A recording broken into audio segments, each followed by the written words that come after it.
Olá, eu sou o reverendo Luiz Carlos Ramos, clérigo metodista. Atualmente sou professor e coordenador dos cursos de Teologia e Filosofia da Universidade de São Francisco. Recebi com muita satisfação este convite para dirigir a vocês um momento de reflexão e oração. Convido-os, portanto, para me acompanharem na leitura que faremos do Evangelho, texto indicado para o terceiro domingo após Pentecostes. Evangelho segundo São Mateus, capítulo 10, versículos 40 a 42.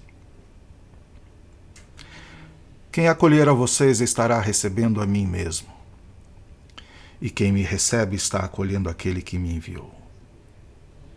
Quem recebe um profeta, não obstante seja ele um profeta, acabará por receber o mesmo legado que cabe a um profeta. E quem receber uma pessoa justa em nome do que é justo, receberá o legado que cabe a uma pessoa justa. E quem quer que seja, que der ainda que seja um copo de água fresca ao menor dos meus seguidores, eu lhes garanto, não deixará de receber sua paga. Palavras atribuídas ao nosso Senhor Jesus Cristo, portanto, são para nós palavras de salvação. Angela Merkel, atual chanceler alemã, a pessoa mais poderosa do mundo, é filha de pastor. Eu não tinha certeza de que tipo de profeta esse pastor seria, se mais ao estilo Ananias ou mais para Jeremias. Então, lendo a biografia da chanceler, me deparei com um artigo que seu pai, o reverendo Horst Kasner, escrevera em 1992, pouco depois da reunificação da Alemanha, publicado no Jornal da Igreja Luterana de Berlim-Brandenburg. Aspas para o artigo. Livres da ditadura de um partido de Estado, havia esperança de um início de democracia, e agora entramos num estado de partidos no qual, de acordo com o postulado da Constituição, todo o poder do Estado emana do povo, porém não volta mais para o povo.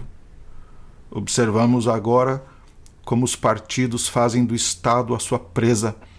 O Estado se tornou uma loja de autoatendimento para políticos. Fecha aspas. O artigo segue denunciando como se assemelham em suas incongruências à antiga Alemanha Oriental e à Ocidental. Em 1994, em um sermão na igreja de Zechlin, ele declarou: para a futura paz mundial, não precisamos de bombas, mas de pão. Por que os políticos responsáveis não reconhecem isto? E conclui seu sermão assim: para as decisões políticas tomadas hoje, há necessidade de uma grande inteligência. E os políticos não estão preparados para isto. O seu horizonte intelectual é limitado, como está cada vez mais evidente. Eles são mais fazedores do que pensadores e apreciam especialmente o poder. Como chego ao poder? Como me mantenho no poder? Praticamente não se pode esperar de um homem como o Sr. Führer que tenha uma visão das exigências políticas no horizonte mundial. Volker Führer, a quem ele faz referência, diga-se de passagem, era na época o ministro da Defesa da República Federal Alemã, no gabinete de Helmut Kohl. E na mesma ocasião, a sua filha Angela Merkel era membro do mesmo gabinete de Kohl, então chanceler e antecessor de Angela. A ordem na sucessão foi Kohl, Schröder e Merkel. Eu sempre havia lido o texto do Evangelho de Mateus 10, 40 a 42, numa perspectiva positiva, até que o analisei à luz do contexto. O biblista John Dominic Crossan diria à luz da Matrix, no qual esse texto está inserido, que trata das perseguições e da rejeição que os seguidores de Jesus haveriam de sofrer em suas ações missionárias.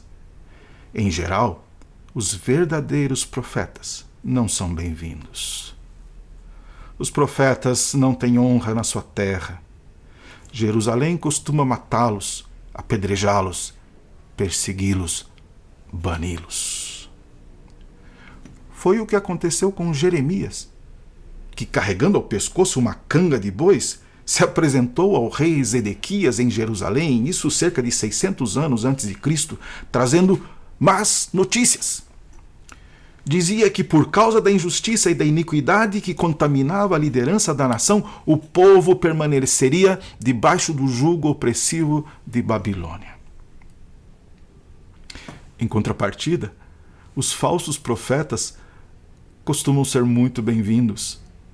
Na mesma época havia um certo Ananias, cuja pregação era exatamente o oposto da de Jeremias.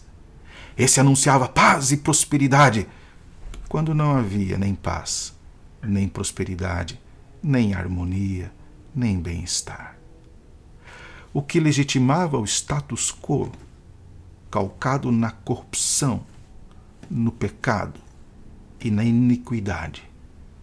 Tudo isso muito favorável à classe dominante. É fácil entender por que o rei bajulava Ananias e desprezava Jeremias. Jesus sabia o que o esperava e o que esperava pelos que o haveriam de suceder. As versões mais convencionais em língua portuguesa do texto de Mateus que acabamos de ler falam de um certo galardão que estaria garantido ao profeta e ao homem justo, bem como àqueles que viessem a acolhê-los. A opção por traduzir o grego misthos por galardão nos induz à improvável interpretação em sentido positivo do termo, isto é, pensarmos que ser profeta e justo, bem como ser hospitaleiro para com os profetas e os justos, traz vantagens e garante premiações, recompensas e heranças. Mas misthos se refere ao pagamento em troca de um serviço ou ação, tanto no sentido positivo como no negativo. Algo como ação e reação, causa e efeito. Ou seja, se pensarmos que o profeta era um tipo de fora da lei, de criminoso, de revolucionário, o sentido do texto assume um tom de ameaça. Quem for assim como os profetas, ou mesmo receber um sujeito desses, ainda que seja para dar um copo d'água, vai receber o troco. Para serem aceitos e escapar desse tipo terrível de galardão, o que estaria reservado aos verdadeiros profetas, muitos optaram pelo modelo de Ananias. E estão por aí, às pencas, sendo bajulados e anunciando paz quando não há paz, prosperidade quando campeia a miséria, anunciando saúde e cura quando o povo padece e adoece a míngua, oferecem salvação quando o povo vagueia perdido e desamparado como ovelhas que não têm pastor. Não é que os verdadeiros profetas só sejam portadores de más notícias e desgraças. É que, coerentes com o mandato que receberam de Deus, sabem que prosperidade, harmonia, bem-estar e paz de verdade só há quando o direito é respeitado e a justiça é praticada. E é essa paz com justiça que os verdadeiros profetas anunciam. E pagam caro por isso. Oremos. Senhor Jesus, é teu desejo que sejamos um como tu és com o Pai. E por isso esse também é o nosso desejo. A despeito de todas as forças contrárias, de todas as ameaças de dispersão, de toda a pressão e repressão desintegradora, apesar de tanta maldade, de tanto egoísmo, de tanta intolerância, nós nos dispomos a fazer a tua vontade e, no que depender de nós, nós nos comprometemos a construir a paz para toda a família humana. Cumpre em nós a tua palavra, ó Cristo, de tal maneira que o mundo creia que tu nos enviaste em missão de paz e em comunhão fraterna. Amém. O Senhor te abençoe e te guarde. O Senhor faça resplandecer sobre ti o seu rosto e tenha misericórdia de ti.